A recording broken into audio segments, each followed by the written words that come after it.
Le bouddhisme, avec le taoïsme, est l'une des religions les plus importantes de Taïwan. Les deux religions étant déjà présentes sur le territoire après le XVIIe siècle, elles ont toutes deux subi, dès la fin du XIXe siècle, l'occupation japonaise. Durant cette période, le gouvernement japonais, désireux d'une japonisation de la culture taïwanaise, a préservé le bouddhisme, religion également pratiquée au Japon. Mais ce n'est pas le cas du taoïsme qui a été interdit.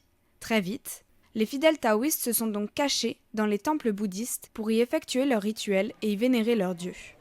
Il n'est donc pas étonnant qu'aujourd'hui la plupart des temples taïwanais servent aussi bien de lieu de culte pour les taoïstes que pour les bouddhistes. La distinction des deux religions est donc difficile, aussi bien pour les moins initiés que pour les Taïwanais eux-mêmes.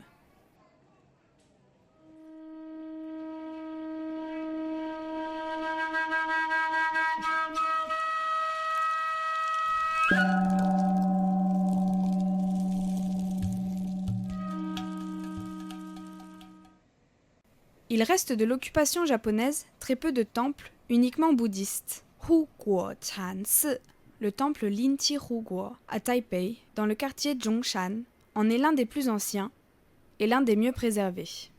L'entrée arbore une couleur jaune, propre au bouddhisme, et est surveillée par deux sculptures de lions, symbole de protection.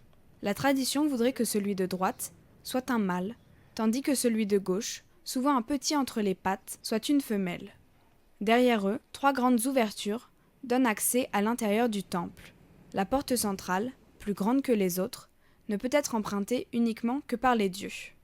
Les fidèles doivent donc entrer par la porte de droite et sortir par la porte de gauche. Un temple en bois fait face à la porte d'entrée.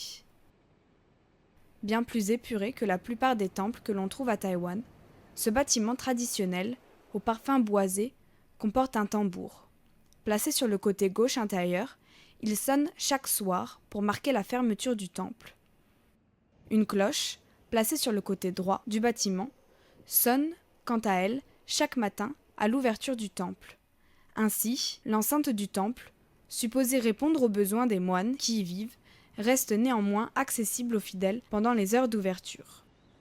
Quelques règles sont cependant à suivre. Par exemple, les moines bouddhistes sont végétariens. Ni viande, ni poisson ne peuvent donc être emportés à l'intérieur. Il en est de même pour toute substance nocive au corps, comme l'alcool ou les cigarettes. Lorsque les fidèles se rendent ici, il est de coutume de faire ce que l'on appelle le bye-bye, un mouvement qui consiste à se tenir face à l'entrée du temple et à s'incliner 3 fois d'affilée, les mains jointes face à la poitrine. Cette salutation, aussi pratiquée dans la religion taoïste, sert à rendre hommage aux entités vénérées par la personne qui l'exécute. Il est également de coutume de faire des offrandes et brûler de l'encens lors d'une visite au temple.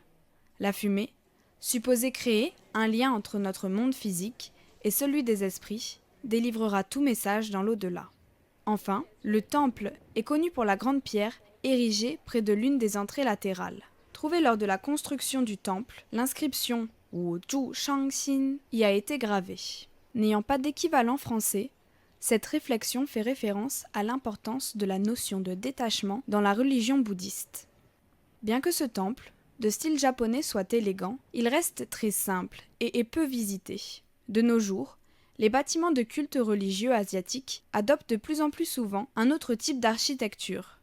À Kaohsiung, au sud de Taïwan par exemple, le Lotus Pond, un lac artificiel entouré de temples, très tape à l'œil, s'éloigne très largement des constructions traditionnelles. Ainsi, il semblerait qu'un autre courant architectural, plus haut en couleur, se développe de jour en jour un peu plus, pour le grand plaisir des touristes.